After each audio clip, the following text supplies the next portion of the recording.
All right, so let's move on to typedef and aliases. Now, what's typedef and aliases in C++? Typedef and aliases is just a reversed keyword used to create an additional name. Okay, think of it as you using a nickname in C++ for your data types and variables. Okay, it's just again an alias for another data type, and giving it an alias is just like giving it a new identifier, like a nickname for your existing type. Okay, so just like we have integer like this, I could decide to give integer a new name, and I could just call it whole number instead, right? So anytime I need to call this integer, I just simply call whole number, right? So that's the nickname I'll be using, whole number throughout. Okay, so that's what simply typedef allows us to do in this case.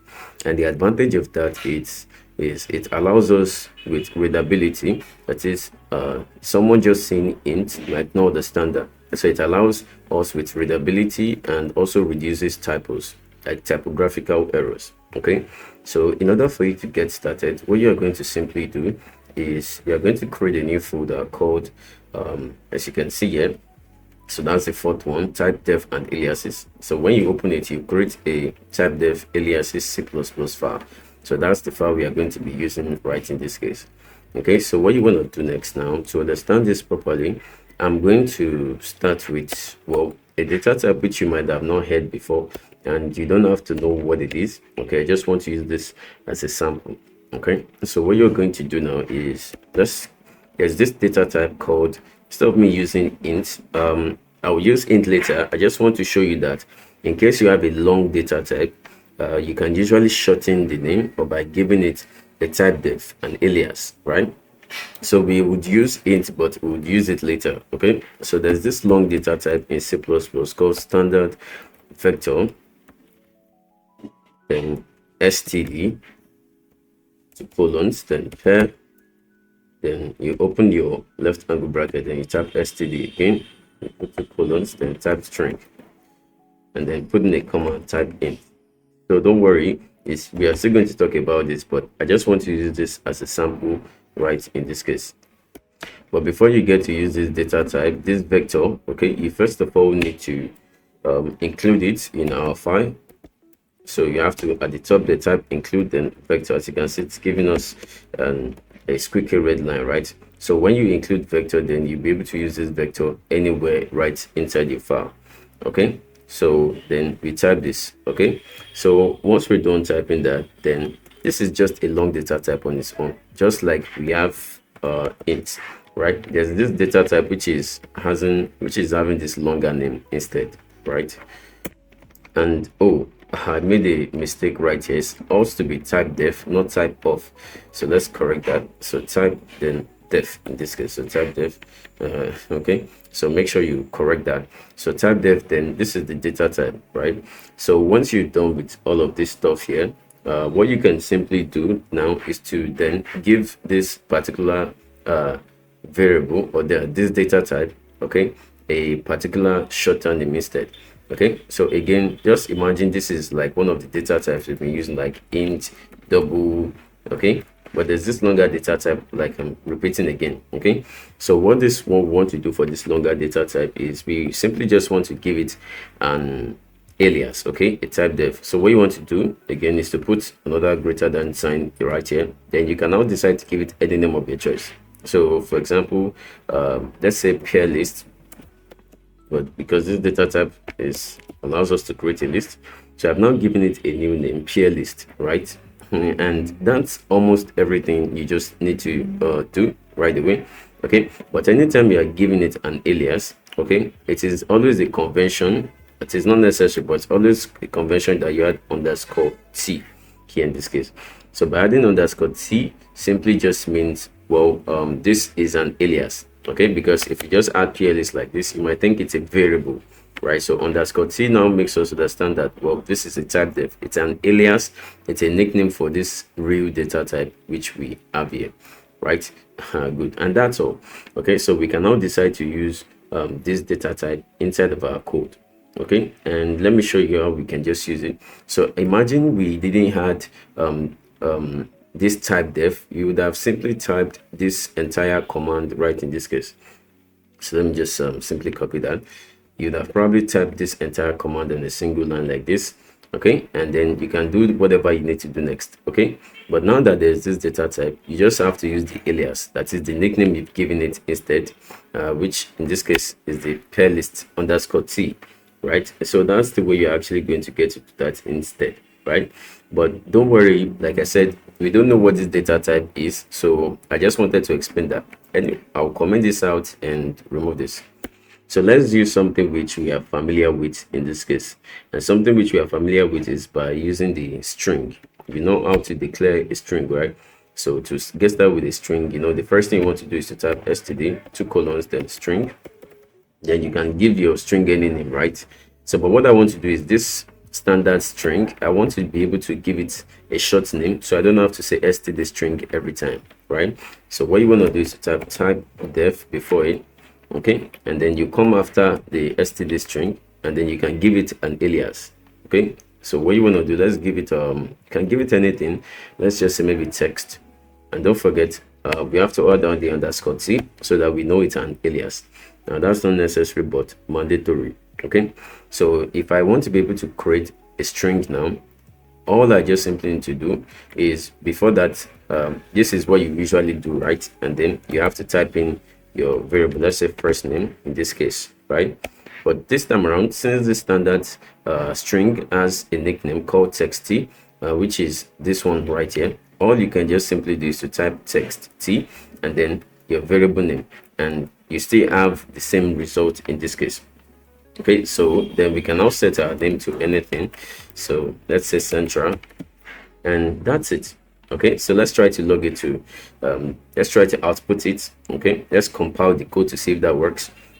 Let's actually display the results. So std, then standard output, then we're gonna put 2 left angle bracket, then we log that to our console. So first name, and then let's add a new line like so, okay. So this is it. So let's try to execute this. So we'll click, then run C++ file. So let's see the results we get right in this case. So you see that this would actually return, well, the name itself called central. Okay, so if you didn't get this, try to run your C++ file again, okay. Then you should be able to see the results. So central, okay, as you can see. So there's absolutely no difference to, you know, this right in this case. Let's actually try for integer right away. So let's say we don't want it to be int always, we would like to change the name. So let's say type def, then you know, to get to use integer in this case, you just have to say int, right? But this time we want integer to have an alias, okay, a nickname, right? So we can just say number. You can give it anything, like I said, right? But whatever name you give it, don't always forget to add the underscore t right after that. You put in your semicolon like so, and then to get to use this, let me do this under here. What you just simply need to do, instead of calling int, then maybe saying age, for example, it's going to be number underscore t. Then you can call your variable, you assign your variable. Your variable could be anything, it could be birth year, right? Anything at all, okay. Then you can set it to any age, so let's say maybe 21, okay. So to actually display the results, of course, we can, well, maybe simply copy this down and then pass age like so, okay. So when you also run this C++ file, let's compile it, you'd see this actually gives us 21 right like so, okay. And you get to see the 21 at the bottom, so you can see we also have the 21 like so, okay. So this might just be a nice way to actually you know, rename your data types, right? So that's it.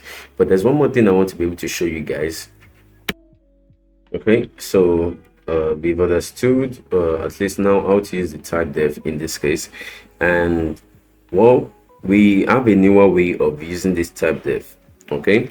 And the new way is you only use this word called replace, okay. But before that, this typedef, you use it when there is a clear benefit, okay. and instead of using typedef this time, we use this new keyword called using. Okay, and this using works better with templates. Don't worry, you get to understand what template is later. Okay, but the new way of using this typedef is by using. So it has been popular these days. So it's using we are going to get to use right now instead of using typedef, right? So let's move on. Okay, so to get to use using itself, let's comment out this code here. Don't worry, just that code alone. And to use using, it's going to be outside your main file, of course, right? So what you're going to do is to type using, then whatever name you want this data types to be, right? So let's first of all start with the string. So using, then you type the old name, the new name you want to give your variable. So let's say text underscore t. Okay, then the old variable you assign it to it, which is std, then string, and like so, and that's it. Okay, so let's do the same thing for the integer. So using, then the new name you want to give your integer, so number underscore t, then the old name which it has int, like so. So this is how you get to simply use it right in this case. Okay, and okay, so using then the old variable name, then you set it to the new data type. All right, so when you're done with this, then let's try executing this. Now if you have this creaky red line, don't worry about that, let's just execute it. Okay, sometimes your VS Code is too slow to be able to detect we've changed something. So let's try to run this file right in this case. So click then run C++ file. So let's see the result we have right away. Okay, so it's loading, and let's see at the bottom. So you can see now we have the result. So don't mind or don't bother about it's here to show, but of course it would display right now. So don't bother about that squeaky red line, as you can see, right? So central there 21. Okay, so see, sometimes that's the issue you get. Your code might be correct, but you still have this squeaky red line. Okay, so that's all about this in this case. So in summary, the typedef is a reserved keyword used to creating an additional name. Okay, and in that case we call it an alias. Okay, you giving it a additional name or a new name is usually called an alias.